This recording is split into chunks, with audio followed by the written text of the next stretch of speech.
Sra. Professora Carla Amado Gomes, muito obrigado pelas suas gentis palavras.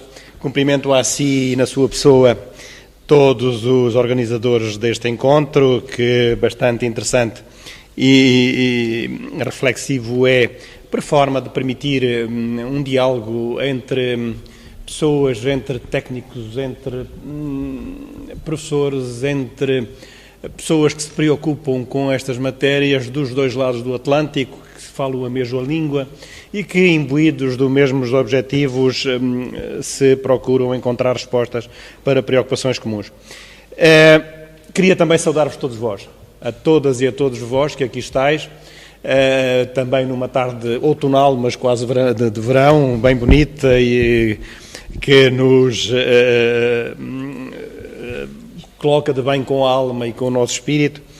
E queria também, depois de saudar e cumprimentar, queria agradecer o facto do convite que, na sua pessoa, como disse, me convidou para estar aqui presente. Estou com todo o gosto. Tenho receio é que aquilo que eu vou dizer seja pouco interessante para todos vós. E tenho receio por isto, porque não sou administrativista, muito menos um constitucionalista. Constitucionalista nunca fui, teve de trabalhar com o direito constitucional, enquanto há uns anos fui membro do Conselho Consultivo da Procuradoria-Geral da República e nesse domínio trabalhei com o Constitucional, trabalhei com o Direito Administrativo, mas não sou de forma nenhuma um especialista nem sequer um conhecedor aprofundado. Sei que há essas matérias, mas não as tenho profundamente detalhadas. E então a professora Carla Amado Gomes fez-me um convite. Eu conheço-a há muitos anos, desde o tempo em que também frequentava a Biblioteca da Procuradoria-Geral da República. Não a conhecia pessoalmente, mas conhecia tantas referências que me eram feitas, na altura ainda, doutoranda, que eu disse, eu não posso dizer que não. É evidente que nunca posso dizer que não à professora Carla Amado Gomes. E por isso, o grande gosto que tenho aqui em estar aqui esta tarde, na escola em que me licenciei, faz 40 anos exatamente este ano, não neste espaço, porque ainda não existia, mas nesta universidade, e, portanto, são, no fundo, memórias que também me convocam com muito gosto para estar aqui e para refletir uns aspectos que eu eventualmente possa ter para vos dizer com algum interesse, que era falar do Tribunal Europeu dos Direitos do Homem, o Tribunal Europeu dos Direitos Humanos, enquanto entidade protetora e de garantia dos direitos humanos, dos direitos fundamentais. E neste domínio eu tenho alguma experiência e poderei trazer-vos alguns contributos. Peguei Exato. Peguei a minha intervenção em três áreas essenciais. Uma, aquilo que é a Convenção Europeia e o direito administrativo. Outra, o Tribunal Europeu e os instrumentos de interpretação que usa para a proteção e garantia dos direitos. E depois falarmos sobre, consoante o tempo que dispusermos, sobre 2 ou 3 casos que têm a ver com o direito administrativo e a forma como o Tribunal o resolveu. E isto tem o seu aspecto de interesse porque, em lado algum, a Convenção Europeia fala de direito administrativo. E, no entanto, também na mesma Convenção Europeia não vamos encontrar nem referência a direitos sociais, nem referente ao direito do ambiente, e, não obstante, o Tribunal consegue, através de uma instrumentália jurídica que usa, conseguir ir alargando o seu espectro de intervenção no sentido da defesa e de proteção dos direitos que estão reconhecidos na Convenção. Portanto, é o âmbito da intervenção que eu vos faço e que naquilo que eu falo sobre a instrumentália, que no fundo não são mais do que o conjunto de critérios que o Tribunal usa que desenvolvidos pretoriamente com base na Convenção, que são instrumentos de interpretação da Convenção para poder ir alargando o conhecimento e a decisão sobre questões que têm a ver com direitos fundamentais. O primeiro é aquilo que o Tribunal fala na versão francesa, a interpretação evolutiva, que no direito português poderemos, no direito civil português, é a interpretação atualista, e que o Tribunal fala sempre no sentido de que a Convenção é um instrumento vivo que deve ser interpretado à luz das condições de vida atuais. Não diz muito mais que isto. Diz isto, mas repete-o com insistência em todas as decisões. E dilo em situações, quer estejam em causa direitos civis, quer estejam em causa o direito penal, quer estejam em causa outro tipo de direitos que lhe cabe apreciar. No fundo, o que o Tribunal faz é uma interpretação dinâmica e progressiva que visa alargar o espectro da previsão das disposições convencionais e garantir uma maior efetividade dos direitos reconhecidos. Este tipo de interpretação convoca também, ou induz também, uma outra realidade, que é as necessárias mudanças jurisprudenciais do próprio órgão, tendo em conta a mudança que o tecido social, que os Estados vão conhecendo no domínio do direito e, portanto, estas mudanças jurisprudenciais que são necessárias para uma maior garantia dos direitos que estão reconhecidos na Convenção, também não pode ser levada a um espaço tal ou uma dimensão tal que, com mudanças bruscas, que elas próprias ponham em causa o Estado de Direito e a segurança jurídica. Portanto, há aqui um equilíbrio que o Estado tem que fazer, que o Tribunal faz, entre aquilo que é a necessária interpretação evolutiva, de acordo com os princípios com as condições de vida atuais, mas também garantindo a estabilidade da jurisprudência, por um lado, e a preeminência do Estado de Direito, por outro. Há uma outra categoria que o Tribunal utiliza e que estão também interligada com a interpretação evolutiva, que são a autonomia dos conceitos. O que é que isto quer dizer? Quer dizer que a interpretação que determinados conceitos que chegam à barra do Tribunal deve ser feita no sentido convencional e não apenas de acordo com o sentido que eles têm no direito interno.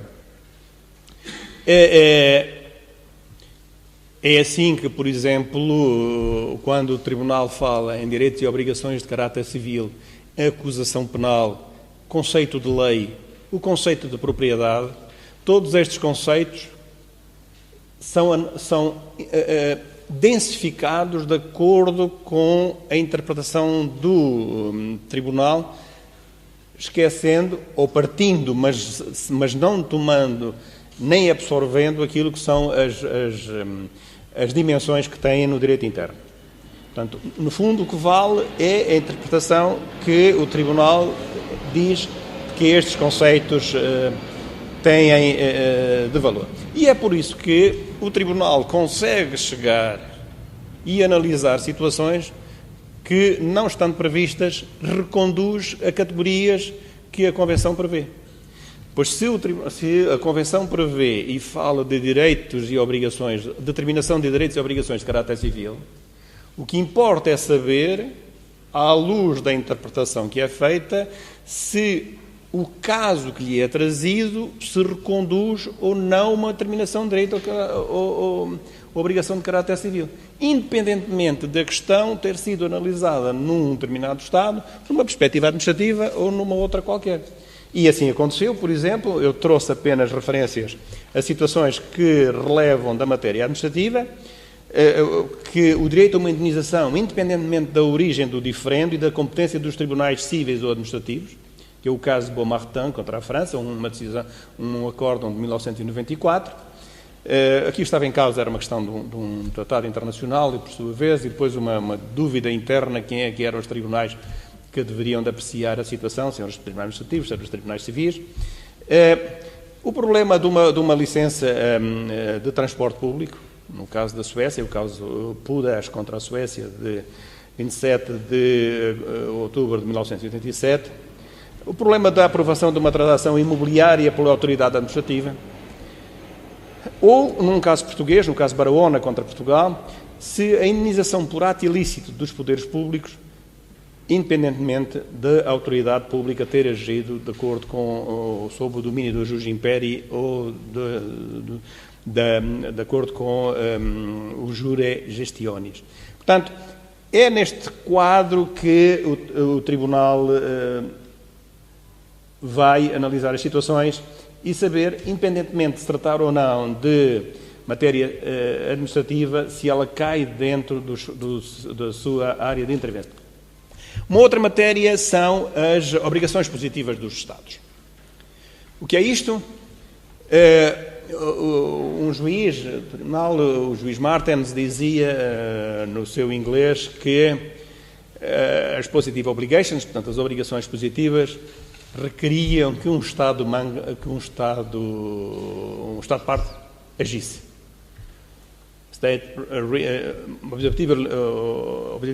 Positive obligation requiring member states to take action. Porquê isto? Nem sempre foi assim.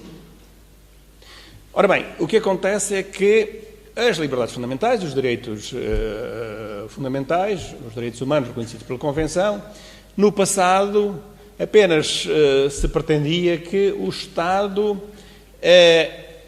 se abstivesse de ingerências na esfera jurídica dos cidadãos para que eles fruíssem dos direitos que lhes eram reconhecidos.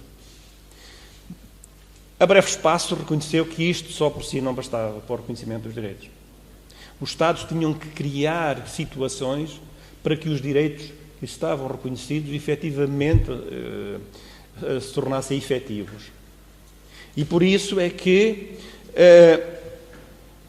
eu digo aqui que a razão de ser destas obrigações positivas é, por um lado, que pode acontecer que o simples facto da abstenção do Estado se abster de intervir pode constituir ela própria uma violação de um direito do cidadão.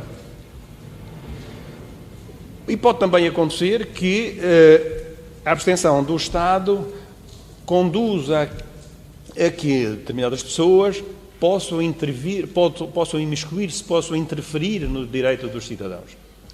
Portanto, há necessidade dos Estados agirem, dos Estados tomarem medidas. E estas medidas são de uma dupla natureza. Ou substantiva, criando leis de natureza substantiva, ou de natureza processual, portanto, adjetiva. Que tipo de obrigações positivas em geral existem? Portanto, o Estado deve criar mecanismos legais que providenciem a proteção para os direitos que lhes são reconhecidos. Não tem, portanto, a adoção de normas e de outros procedimentos que sejam necessários.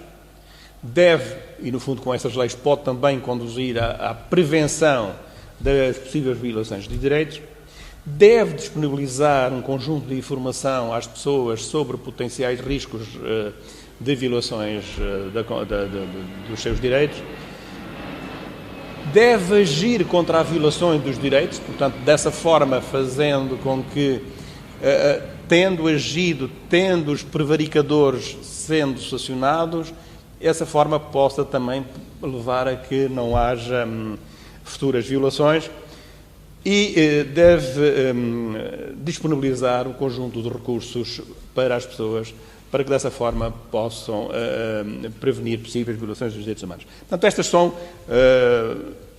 as grandes categorias que são mencionadas em geral para as obrigações positivas dos Estados. Eu menciono aqui três acórdãos onde as obrigações positivas do Estado são perfeitamente muito bem trabalhadas. Num caso é o Mobilanzila Maieca e Canitinitunga contra a Bélgica, é um caso curioso, tinha à vista com era um conjunto, era uma menina que tinha vindo com os familiares do Congo, parou na Bélgica, era para ir para o Canadá, foi detida, ficou retida no espaço internacional do aeroporto. Portanto, havia aqui um conjunto a pessoa ficou confrontada com um conjunto de situações que constituem a violação da sua vida privada, constitui a violação do acesso ao direito ao tribunal. Portanto, havia uma série deles e, portanto, este acordo é um dos que eu acho interessantes. Outro é um caso português, o Regado Ramos, onde também se fala das obrigações positivas, e um outro ainda de uma Christine Goodwin contra o Reino Unido, de 2002, é um caso emblemático que, no fundo, traduziu na mudança da orientação do Tribunal, que era esta senhora, portanto, era uma senhora transgénero que fez operações, passou a ser a Cristina e depois, entretanto, o Estado não criava as condições para que ela não pudesse ser confrontada com o seu Estado anterior e teve graves, portanto, debateu-se com grandes problemas porque a administração resistia a fazer e agir no sentido de que o direito que ela era reconhecido, fosse efetivo.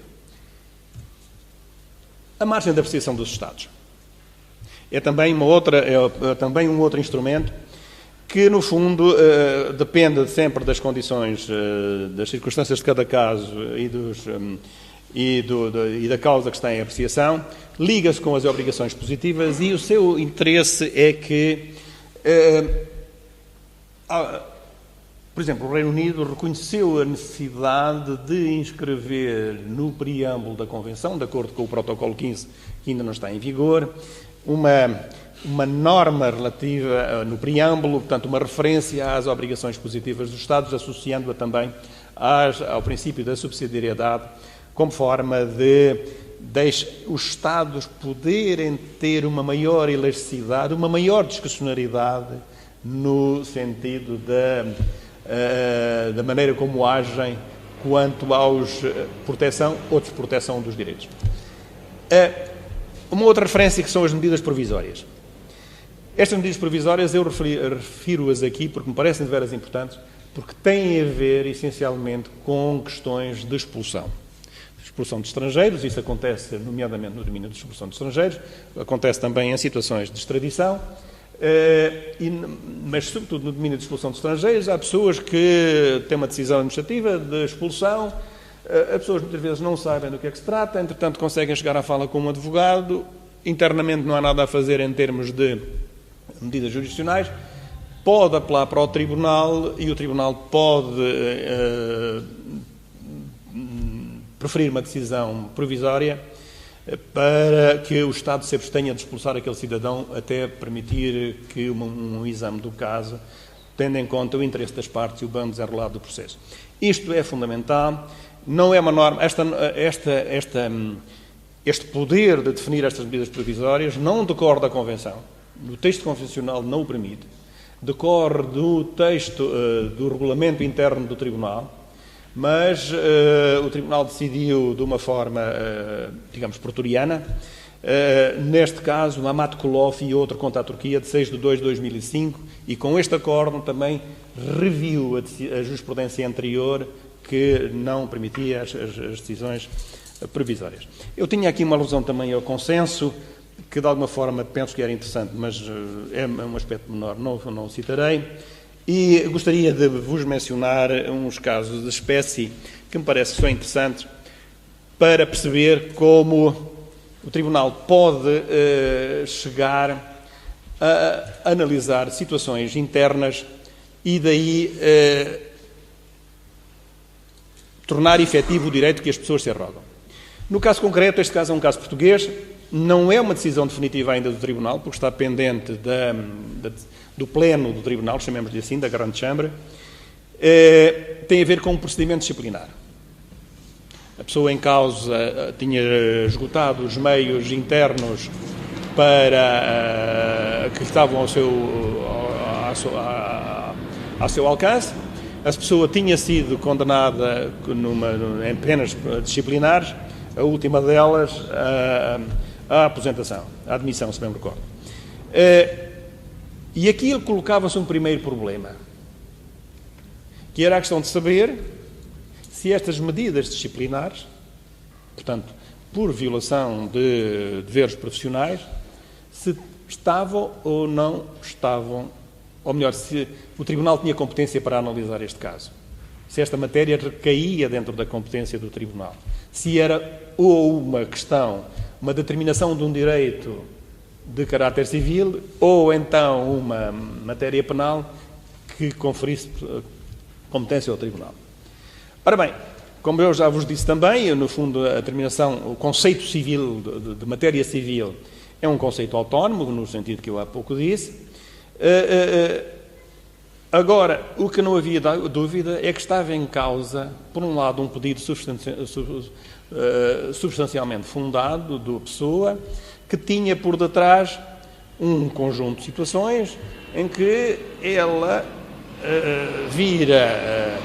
alegava, portanto, da sua vida privada, por um lado, tinha sido afastada de uma profissão, e isso relevava da sua vida privada, e, por outro lado, isso também podia ser visto um conjunto de outros aspectos, mas liquemos-nos apenas aqui, e o que o Tribunal diz é que esta matéria cai no âmbito da sua competência de apreciação. Porquê? Porque, portanto, depois de ter visto que havia uma situação concreta, que aquilo tinha vida com a sua vida privada, e também com a possibilidade de acesso a um tribunal, que era essa das questões que estavam em discussão, que o pedido era fundado, portanto, o Tribunal diz que os litígios que opõem os servidores do Estado ao Estado só não caem no âmbito do artigo 6º, portanto, deste artigo da determinação do direitos e obrigações de caráter civil, quando não estiver previsto um recurso internamente e se o acesso a esse recurso, tribunal, for vedado por razões de interesse do Estado. Nenhuma destas situações, ou melhor, uma destas situações não existia, não se conflitava, portanto, que a pessoa podia ter acesso ao Tribunal, portanto, esta norma não se aplicava, no fundo recaía dentro da competência do Tribunal, e o Tribunal apreciou. Depois, sobre a questão numa tripla perspectiva. Por um lado, a questão de saber se o órgão de gestão dos juízes português, o Conselho Superior da Magistratura, era um órgão independente no sentido da Convenção para apreciar o seu caso, se era um órgão, portanto, no fundo se constituía um órgão independente e imparcial, tendo em conta a questão que estava aqui por detrás, era a questão de saber se, havendo uma maioria, na previsão da composição deste órgão, se a maioria era de não juízes, se isso retirava a natureza de independência e de imparcialidade do órgão, se o Supremo Tribunal de Justiça tinha uma competência de apreciação do caso que lhe era apreciado, uma competência específica, se no âmbito da competência do Supremo Tribunal de Justiça poderia incluir-se o reexame dos factos que ela pretendia e, portanto, não sendo esse o caso, isso constituiria também uma violação do acesso a um tribunal. E, por outro lado, a senhora pretendia também uma realização de uma audiência pública para debater uns aspectos que ela tinha pretendido e que o Tribunal e o Conselho rejeitaram. Portanto, estas eram as questões que estavam em cima da mesa e que o Tribunal veio a dar razão e veio a dar razão, digamos, ainda de uma forma intercalar, porque estão agora em apreciação no pleno do Tribunal, na Grande Chambre, e que se vai apreciar sobre se este tipo de situações constituiu ou não uma violação do direito da pessoa em causa, ou dos direitos que a pessoa em causa se arredava, nomeadamente o acesso a um tribunal e o direito a uma audiência pública e a um tribunal independente. Tenho aqui um outro caso, mas eu não vou falar nele. Gostaria apenas de referir este e outros casos que têm a ver também com aquilo que hoje são matérias que, em alguns Estados, são muito intensas e atuais. É a questão das escutas telefónicas por entidade diversa que a autorização de um juiz. Este caso é o caso Roman Zakharov contra a Rússia, é um caso de 4/12/2015, já definitivo, é um caso interessantíssimo, porque é que o Tribunal analisa o regime jurídico completo e extenso de todo para concluir que, naquele caso, há uma violação